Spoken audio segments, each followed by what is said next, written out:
नमस्कार। मैं आज एक ऐसे विषय के बारे में बात करने वाला हूँ जिसके बारे में ज्यादा लोग सोचते नहीं हैं, और जो कुछ लोग उसके बारे में सोचते हैं तो सही उत्तर नहीं मिल पाने की स्थिति में उस प्रश्न को, उस विषय को छोड़कर आगे बढ़ जाते हैं। और आप सोच रहे होंगे वो प्रश्न, वो विषय है क्या? वो विषय है भगवान राम के जन्म से जुड़ा हुआ। इसी समय जो लोग मेरी वीडियो देख रहे हैं उनमें से कुछ ने सोचा होगा भगवान राम का जन्म तो हर कोई बता सकता है, हम सीधा गूगल करेंगे और गूगल हमें बता देगा कि भगवान राम का जन्म 5114 बीसी अर्थात ईस्वी पूर्व 10 जनवरी के दिन दोपहर 12:30 में हुआ था। तो क्या आप सभी लोग इस बात से सहमत हैं कि भगवान राम का जन्म आज से 7200 वर्षों पूर्व हुआ था? और अगर ऐसा नहीं है तो फिर गूगल, जो कि इस दुनिया का सबसे बड़ा सर्च इंजन माना गया है, इंटरनेट सर्च इंजन माना गया है, वो गलत क्यों दिखा रहा है? यहां मैं आपको बताना चाहूंगा कि जो गूगल है भगवान राम के जन्म का समय बताता है, वो समय की गणना एक प्लेनेटेरियम सॉफ्टवेयर द्वारा की गई है। ये सॉफ्टवेयर ग्रहों तथा नक्षत्रों की स्थिति के अनुसार समय की गणना करता है। इसी प्रकार भगवान राम के जन्म की समय की गणना इस सॉफ्टवेयर द्वारा की गई है। तो यहाँ क्या आप सभी लोग इस बात से सहमत हैं कि भगवान राम का जन्म 5114 ईस्वी पूर्व 10 जनवरी को दोपहर 12:30 पे हुआ था? मैं इस बात से सहमत नहीं हूं जो गूगल दिखाता है भगवान राम के जन्म के विषय में। इसके लिए मैं 3 तर्क दूंगा जिसका खंडन अभी तक तो संभव हो नहीं पाया है।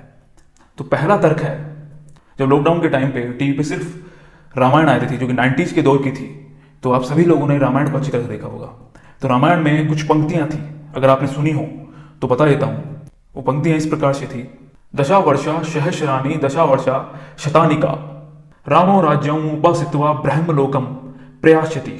अर्थात 10,000 वर्षों तक तथा और 1,000 वर्षों तक अपने राज्य की सेवा करने के बाद, अपने राज्य को सेवा प्रदान करने के बाद भगवान राम ब्रह्म प्राप्ति की यात्रा पे चले गए।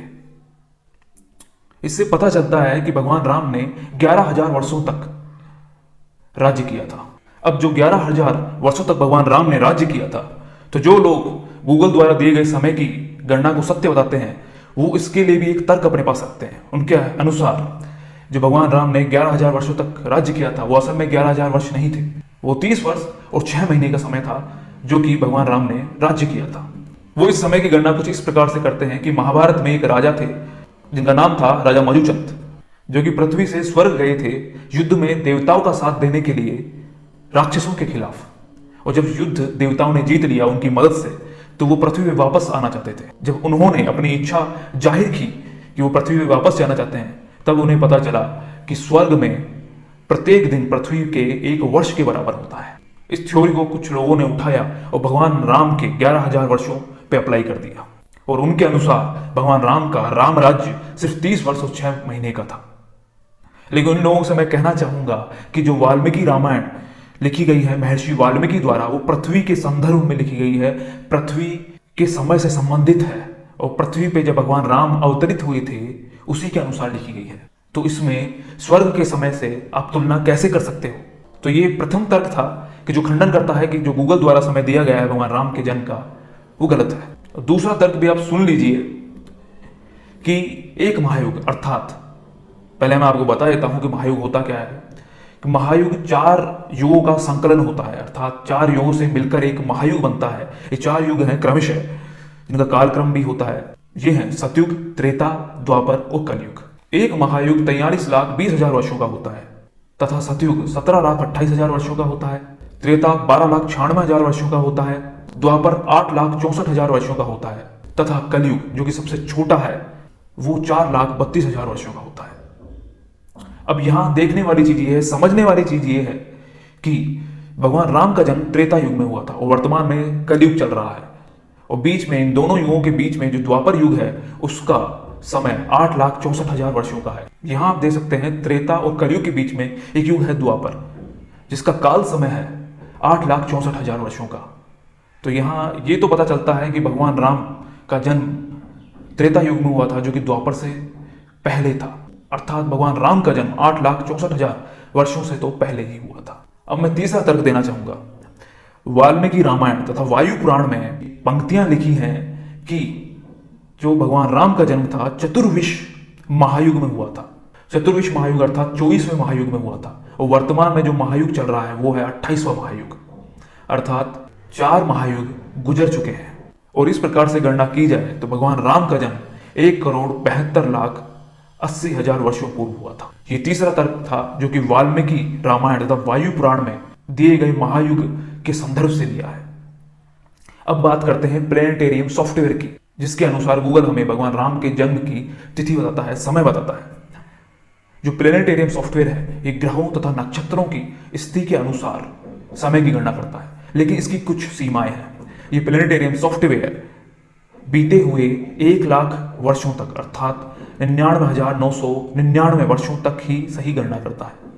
उसके बाद के समय अर्थात बीते हुए समय, पुराने समय की गणना सटीक तरीके से नहीं कर पाता। और मैं यहाँ बताना चाहता हूँ कि जो नक्षत्रों की स्थिति होती है, जो हमारे नक्षत्रों ग्रहों की स्थिति होती है, वो हर 26,000 सालों में दोहराई जाती है, समान स्थिति दोहराई जाती है। तो क्या भगवान राम के जन्म की जो स्थिति है, जो कि लाखों वर्ष पूर्व जिनका जन्म हुआ था, वो कईयों बार दोहराई नहीं गई होगी? हो सकता है कि आज से 7200 साल पूर्व वही स्थिति दोहराई गई हो और प्लेनेटेरियम सॉफ्टवेयर ने वो गणना के अनुसार भगवान राम का जन्म बताया हो, जो कि गलत है। क्योंकि ये स्थिति जो ग्रहों की और नक्षत्रों की स्थिति है, हर 26,000 सालों में समान स्थितियां दोहराई जाती रही हैं। मेरा ये वीडियो बनाने का मकसद सिर्फ यही था कि हमें सभी लोगों को पता होना चाहिए कि जो चीजें बताई गई हैं वो तर्क के साथ हैं या नहीं। काफी लोगों के दिमाग में ये प्रश्न था, मन में ये प्रश्न था कि भगवान राम का जन्म जो गूगल बताता है वो सही है या नहीं है। नहीं है तो कोई इसके बारे में कुछ बोलता क्यों नहीं है, या फिर उन्हें पता क्यों नहीं लग रहा है कोई भी तर्क इसके संदर्भ में। तो आप रिसर्च करिए और जानिए कि भगवान राम का जन्म जो गूगल दिखाता है, गूगल पर सर्च किए जाने पे हमें मिलता है, जो रिजल्ट्स मिलते हैं वो एकदम सही नहीं है। अपने धर्म विश्वास कीजिए, अपने भगवान पे विश्वास कीजिए।